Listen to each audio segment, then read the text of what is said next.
ये कहानी है राघव की। राघव का गांव पहाड़ी क्षेत्र में था, पहाड़ों और वादियों से ढका हुआ, जहां पूरे साल ठंड पड़ती थी। वो गांव हर दिन बर्फ की चादर में लिपटा रहता। राघव एक बहुत ही गरीब परिवार से था। उसके परिवार में उसकी पत्नी सुनी थी और उसका 6 महीने का एक बेटा चीनू था। राघव हर रोज जंगल से अपने घर के लिए लकड़ियां काटकर अपने खच्चर पर लाद कर ले आता, जिससे रोज आग जलाकर वो हाथ सेकते और घर को गर्म रखते। ठंड से बचने का यही एकमात्र उपाय था। अधिकतर गांव वालों के पास हीटर था, लेकिन राघव का परिवार गरीब था, इसलिए वो हीटर नहीं खरीद सकते थे, तो उसकी जगह वो लकड़ियां जलाकर अपना गुजारा करते। पर एक दिन जंगलों की कानूनी हो गया। एक दिन राघव अपने दोस्त केशव और किशोर के साथ बैठा था। वो आग लगाकर बैठे थे और हाथ सेक रहे थे। काटने पर पाबंदी लगा दी है और अगर कोई काटता हुआ पकड़ा गया तो उस पर कड़ी सजा भी है। हाँ भाई, अब बताओ, ये इतनी ठंडी जगह है, यहाँ लोग हर रोज लकड़ियाँ जलाते हैं, तब जाके थोड़ी आग से गर्मी और राहत बनी रहती है। बिना लकड़ियों के तो आग ही नहीं जलेगी, लोग ठंड से ठिठुर कर मर जाएंगे। भाई भैया, हमारे गांव में तो गैस सिलेंडर हीटर सब है, हमें तो कोई जरूरत नहीं है लकड़ियों की। अरे भाई साहब, सब तुम्हारी तरह सुखी और संपन्न थोड़ी हैं। क्यों राघव, अब कुछ सोचा है तूने, क्या करेगा? हीटर खरीद ले भाई, लकड़ियों से गुजारा नहीं हो पाएगा। ठंड देख रहा है कितनी पड़ रही है। मुझे तो इसकी ही ज्यादा चिंता है। लकड़ियाँ नहीं मिलेंगी तो आग नहीं जला पाएंगे, और बिना आग के तो यहाँ गुजारा नामुमकिन है। आदमी भूख से बाद में ठंड से पहले मर जाएगा, और इतना पैसा भी नहीं है मेरे पास कि बाजार से हीटर खरीद के ले आऊं। तो भाई तू लकड़ी का हीटर ले ले। लकड़ी का हीटर मतलब? तुझे नहीं पता है? लकड़ी के हीटर के बारे में नहीं पता? काफी लोग कहते हैं कि उस काली पहाड़ी पर एक पेड़ है, उस पेड़ की ये खासियत है कि उसकी टहनियों को अगर तुम एक बार भी जला दो तो वो महीनों महीनों तक एक ही तापमान में जलती रहती है, और उन लकड़ियों से धुआं भी नहीं निकलता। और ऐसा सुना है कि वो पेड़ दिखने में बहुत सुंदर होते हैं। उनकी टहनियाँ नीले रंग की होती हैं और पत्ते गुलाबी रंग के। क्या यार, तू भी कैसी बातें कर रहा है? वो पेड़ पहाड़ी के सबसे ऊपर वाले हिस्से में मिलता है, और वहाँ जाना कोई बच्चों का खेल नहीं है। वहाँ जंगल घना हो जाता है, वहाँ एक से एक खतरनाक जंगली जानवर हैं, और अगर तू उनसे भी बच गया तो उस पेड़ की रखवाली वहाँ के आदिवासी करते हैं। वो तुझे जान से मार देंगे, तो वहाँ जाना तो मौत को दावत देना है, और आज तक वहाँ कोई जा भी नहीं पाया है। हाँ, पर अगर कोई लकड़ियाँ लेकर आ जाए तो उसको किसी हीटर की जरूरत नहीं पड़ेगी फिर कभी। राघव उनकी बातें सुनता है, पर बिना कुछ कहे वहाँ से उठकर चला जाता है। घर की तरफ जाते जाते राघव अपने दोस्तों की बातें सोचता हुआ जाता है।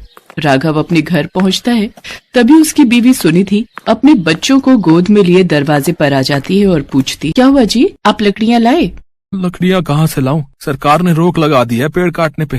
तो बिना लकड़ियों के खाना कैसे बनेगा और आग कैसे जलेगी? बिना आग के तो जिंदा ही नहीं रह पाएंगे। कहीं न कहीं से लकड़ियों का जुगाड़ करिए या शहर से हीटर खरीद कर लाइए। अरे कम से कम चीनू की तो फिक्र करो, बिना आग के तो इसकी ठंड से बुरी हालत हो जाएगी। चीनू की चिंता मुझे भी है, पर क्या करूं, न इतने पैसे हैं कि हीटर खरीद सके, न लकड़ियां मिल रही हैं। पर तुम चिंता न करो, आज भर गुजारा कर लो, कल देखता हूं मैं कुछ।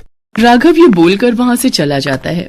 रात में सोते समय राघव के मन में सिर्फ किशोर और केशव की बातें घूम रही थी। आखिर में वो सोच लेता है कि अगले दिन वो उस पहाड़ पर जाएगा और उस अनोखे पेड़ की लकड़ियां लेकर आएगा। अगली सुबह होती है।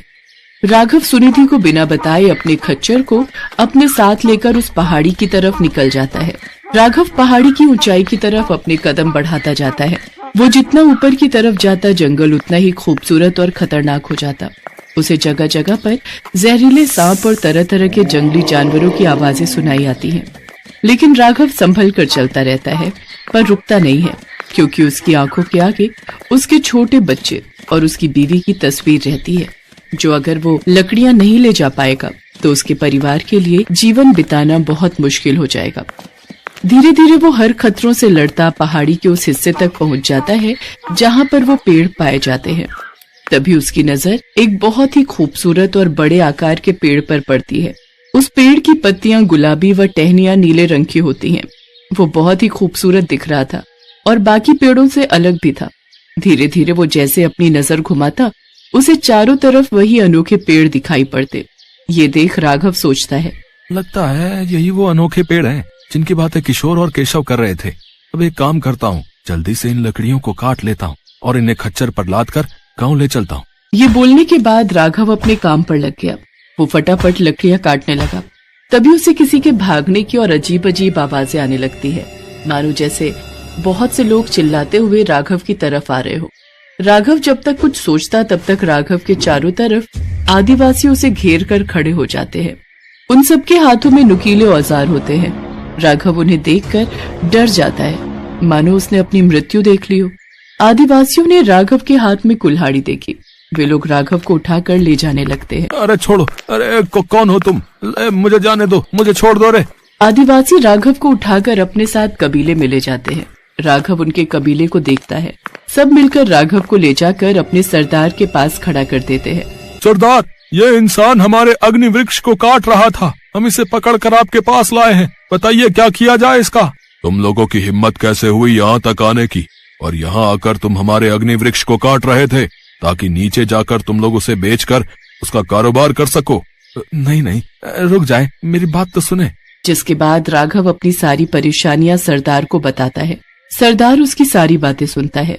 हम नहीं जानते कुछ भी, मैं तुमको यहाँ से जिंदा नहीं जाने दूंगा, वरना तुम औरों को भी लेकर आ जाओगे और धीरे धीरे तुम लोग हमारे अग्नि वृक्ष को खत्म कर दोगे। नहीं, मुझे सिर्फ अपने परिवार को जिंदा रखने के लिए लकड़ियाँ चाहिए। ये पेड़ हमारे जीने का आधार है, इसी की वजह से हम लोग जिंदा हैं। यहाँ पूरे साल बर्फ पड़ती है, सूखी लकड़ियाँ मिलना मुश्किल हो जाता है। हमारे पास आग जलाने का कोई साधन नहीं है, बड़ी मुश्किल से हम पत्थर से आग जलाते हैं। अगर ये पेड़ तुम लोगों की नजर में आ जाएगा तो तुम लोग इसका गलत इस्तेमाल करोगे। अभी राघव कुछ सोचता है और फिर बोलता है, अगर मैं आपको आग जलाने का एक आसान तरीका दे दूं तो? मतलब आप जो लकड़ियों और पत्थरों से आग जलाते हो ना, उसकी जगह एक ऐसा साधन दे दूं जिससे आसानी से आग जल जाए तो? सरदार राघव की बात समझ नहीं पाता। तभी राघव अपनी पॉकेट से एक लाइटर निकालता है और नीचे पड़ी लकड़ी को लाइटर की मदद से एक झटके में जला देता है। सभी लोग ये देखकर अचंभित रह जाते हैं। ये कैसे किया तुमने? ये धातु हमें दे दो। हाँ दे दूंगा, लेकिन एक शर्त है, मैं आपकी मदद करूंगा तो आप भी मेरी मदद करेंगे। क्या आप मुझे इस अग्नि वृक्ष की लकड़ियां देंगे? हाँ, लेकिन एक वादा करना पड़ेगा तुमको कि अग्नि वृक्ष की लकड़ियों को तुम सिर्फ अपने लिए ही इस्तेमाल करोगे, और ये बात तुम किसी को भी नहीं बताओगे और अपने तक ही रखोगे, और इसके बदले तुमको ये धातु हमें देना पड़ेगा।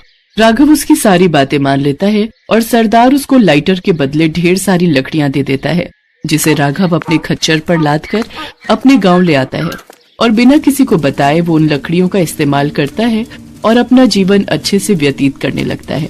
इस लकड़ी की खास बात ये थी कि ये अग्नि वृक्ष की लकड़ी जलने के बाद कभी राख नहीं बनती थी। इसे जितना मन उतना जलाया जा सकता था और बुझाया जा सकता था। इस तरह राघव और उसके परिवार का जीवन खुशी खुशी बीतने लगा। इस कहानी से हमें ये शिक्षा मिलती है कि हमेशा एक दूसरे